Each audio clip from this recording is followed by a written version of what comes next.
Hello and good morning student, welcome to online class.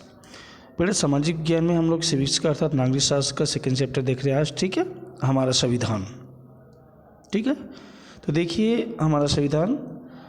तो आपने इतिहास में पढ़ा है कि किस प्रकार से अंग्रेजी शासन के विरोध में स्वराज की मांग को लेकर सभी भारतीय एकजुट हो गए और सभी ने साथ मिलकर स्वतंत्रता की लड़ाई भी लड़ी, जिसे हम स्वतंत्रता आंदोलन के नाम से भी जानते हैं। स्वतंत्रता आंदोलन में भारत के अलग अलग परिवेश के लोग शामिल थे। वे एक साथ जेल गए और उन्होंने अलग अलग तरीक़ों से अंग्रेज़ों का विरोध किया। ठीक है, ये जो पिक्चर दिया हुआ है ये देखिए आपकी स्वाधीनता आंदोलन के लिए या स्वतंत्रता के लिए आंदोलन के लिए जुलूस निकाला गया है। तो इस आंदोलन का एक उदाहरण हमें जलियांवाला बाग हत्याकांड में देखने को मिलता है। ठीक है, जो अमृतसर में हुआ था। इस हत्याकांड में एक ब्रिटिश जनरल जिसका नाम जनरल डायर थे, निहत्थे लोगों पर जो बाग में इकट्ठे होकर सभा कर रहे थे गोलियां चलवा दी थी। इसमें बहुत से लोगों की जानें गई, महिला पुरुष, हिंदू मुसलमान, सिख एवं ईसाई, कितने सारे लोग थे जो अंग्रेज़ों की नीति का विरोध करने के लिए जमा हुए थे। इस आंदोलन के माध्यम से देश में राष्ट्रीय एकता की भावना को और बल मिला। ठीक है, अब देखिए अभी संविधान सभा का गठन। तो आपने पढ़ा कि जब भारत में अंग्रेज थे तो विभिन्न धर्म, भाषा और क्षेत्र की महिलाओं और पुरुषों ने अंग्रेज़ों के खिलाफ मिलकर लड़ाई लड़ी। वे चाहते थे कि भारत एक स्वतंत्र देश बने। आज़ादी की इस लड़ाई के साथ साथ लोग और सवाल से जूझ रहे थे कि अंग्रेज़ों के जाने के बाद देश का शासन कैसे चलेगा, मतलब किस प्रकार चलेगा। क्या हमें राजाओं के शासन को अपना लेना चाहिए या जनता द्वारा चुने हुए प्रतिनिधियों का शासन होना चाहिए। इसी प्रकार और प्रश्न यह था कि ज़्यादातर अधिकार किसके पास होने चाहिए, प्रधानमंत्री के पास या राष्ट्रपति के पास। ठीक है, क्या महिलाओं को भी पुरुषों के समान अधिकार मिलना चाहिए, क्या सभी धर्म के लोगों को अपना धर्म मानने का अधिकार होना चाहिए, सभी बच्चों को शिक्षा प्राप्त करने का अवसर कैसे मिले। हम सभी जानते हैं कि हमारे देश में छुआछूत की समस्या व्याप्त है। ठीक है, उस समय तो इस समस्या को कैसे दूर किया जाए, इस प्रकार के कई सवाल जो था राष्ट्रीय आंदोलन के दौरान उभर कर सामने आए हुए थे। इन सवालों पर बातचीत करके फैसला करने के लिए एक समूह का चुनाव किया गया। इसे संविधान सभा कहा गया। संविधान सभा में देश के सभी भागों से लगभग जो 299 सदस्य उसमें शामिल हुए। संविधान सभा का काम था कि संविधान लिखना। संविधान नियमों का वह संकलन है जिसमें हमारे देश की व्यवस्था की रूपरेखा एवं हमारे सामाजिक आदर्श लिखित है। संविधान सभा में कई समस्याओं पर विस्तार से चर्चा की गई है। यह चर्चा लगभग 3 साल तक चली, तब जाकर संविधान का निर्माण हुआ। ठीक है, 3 साल तक चली, मतलब भारतीय संविधान को बनने में जो है लगभग 2 साल 11 महीने 18 दिन लगा था। ठीक है, कितना समय? 2 साल 11 महीना 18 दिन, तब जाकर हमारा संविधान तैयार हुआ था। और यह संविधान भारत में 26 जनवरी 1950 को लागू कर दिया गया। फिर यहाँ पे देखिए स्वतंत्रता आंदोलन के दौरान लाहौर अधिवेशन में भारतीय राष्ट्रीय कांग्रेस ने 31 दिसंबर 1929 को पूर्ण स्वराज्य का संकल्प लिया था। इस पूर्ण स्वराज्य के संकल्प दिवस के महत्व को बनाए रखने के लिए प्रतिवर्ष 26 जनवरी को स्वाधीनता दिवस के रूप में मनाने का निर्णय लिया गया। इसलिए 26 जनवरी 1950 को देश का संविधान लागू किया गया।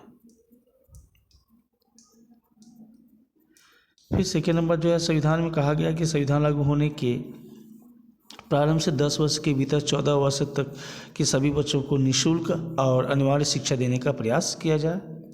नंबर थर्ड था शिक्षा का मौलिक अधिकार होने के बाद वर्तमान में 6 से 14 वर्ष के बच्चों की शिक्षा के स्तर में क्या सुधार हुआ है, इस पर चर्चा करें, व्याप्त करें। ठीक है, अब नीचे दिया गया है, देखिए यहाँ पे बताइए जनता द्वारा चुने हुए प्रतिनिधियों का शासन क्यों होना चाहिए। ठीक है, तो जनता द्वारा चुने हुए प्रतिनिधियों का शासन होने से देश की जो कार्य प्रणाली जो होती है या संवैधानिक व्यवस्थाएं जो होती है वो सही तरीक़ा से संचालित होती है।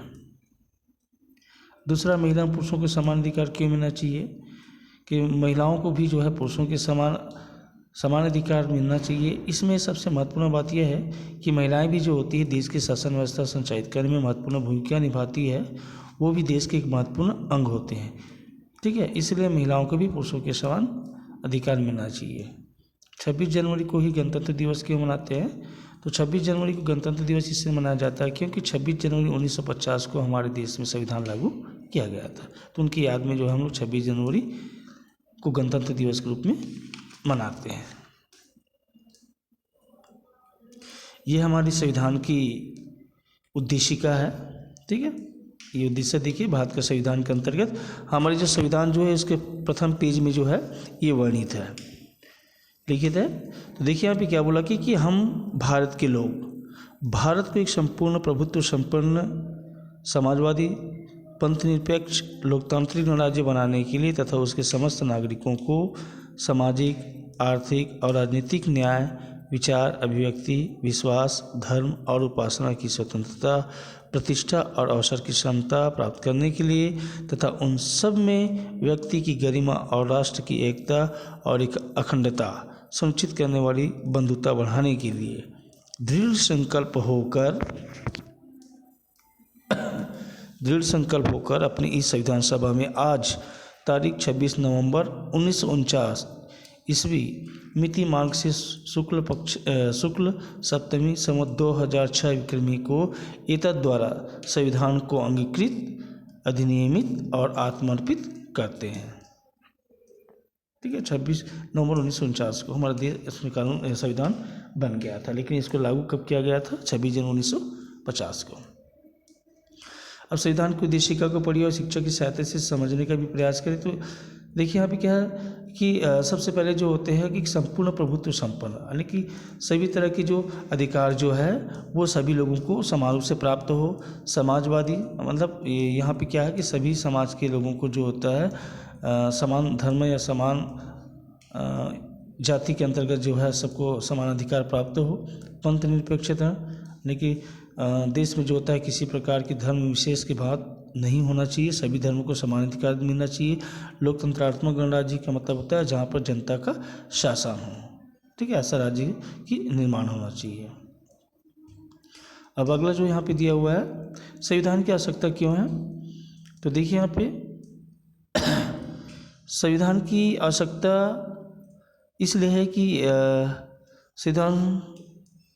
संविधान सभा ने शासन का स्वरूप, जैसे प्रधानमंत्री एवं राष्ट्रपति का चुनाव किस प्रकार होना चाहिए, उन्हें कौन कौन से कार्य करने होंगे, विधानसभा एवं संसद का क्या कार्य करेंगे, मंत्रियों का क्या काम होगा आदि निर्धारित किया जाता है। ये संविधान की आवश्यकता की महसूस की जाती है। ठीक है, जैसे भारत में जो होते हैं प्रधानमंत्री होते हैं, वैसे राज्य में जो है मुख्यमंत्री होते हैं। भारत में जो है पूरे देश में जो होता है आपका राष्ट्रपति होता है, तो राज्यों में जो होता है राज्यपाल होता है। इसके साथ साथ आवश्यकता इस बात की थी कि शासन अपनी शक्तियों का गलत उपयोग न कर पाए। इसके लिए संविधान में यह व्यवस्था की गई कि शासन भी संविधान में लिखी बातों के अनुसार ही कार्य करेगा। यदि शासन के किसी कार्य से नागरिकों के अधिकारों का हनन होता है तो वह न्यायालय का शरण ले सकता है। कई साल पहले जो था मुंबई नगर निगम ने फुटपाथों पर रहने वाले करीब 50,000 लोगों को हटाने की व उनकी झुग्गियों नष्ट करने की कोशिश की थी। इस कार्रवाई के विरुद्ध बस्ती में रहने वाले लोगों ने न्यायालय में मुकदमा दायर किया कि उनके वकील ने दलील दी कि जब तक उनके रहने की दूसरी व्यवस्था नहीं हो जाती तब तक उन्हें वहाँ से नहीं हटाया जा सकता।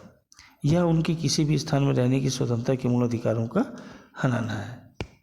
उच्चतम न्यायालय ने यह आदेश दिया कि झुग्गी वासियों के घरों को नष्ट करने से पहले उन्हें किसी और जगह पर बसाया जाए। इस प्रकार हमने देखा कि किस प्रकार न्यायालय ने सरकार की मनमानी पर अंकुश लगाया और इस प्रकार के नियम कानूनों के कारण देश में निवास करने वाली भिन्न जाति, धर्म, भाषा और विचारधारा के लोगों का जो है संविधान पर विश्वास बना हुआ है, क्योंकि उसमें समानता की बात कही गई है। हम सभी इन नियम कानून का पालन करते हैं, इससे देश में शांति और एकता कायम रहती है। इस प्रकार संविधान से हमें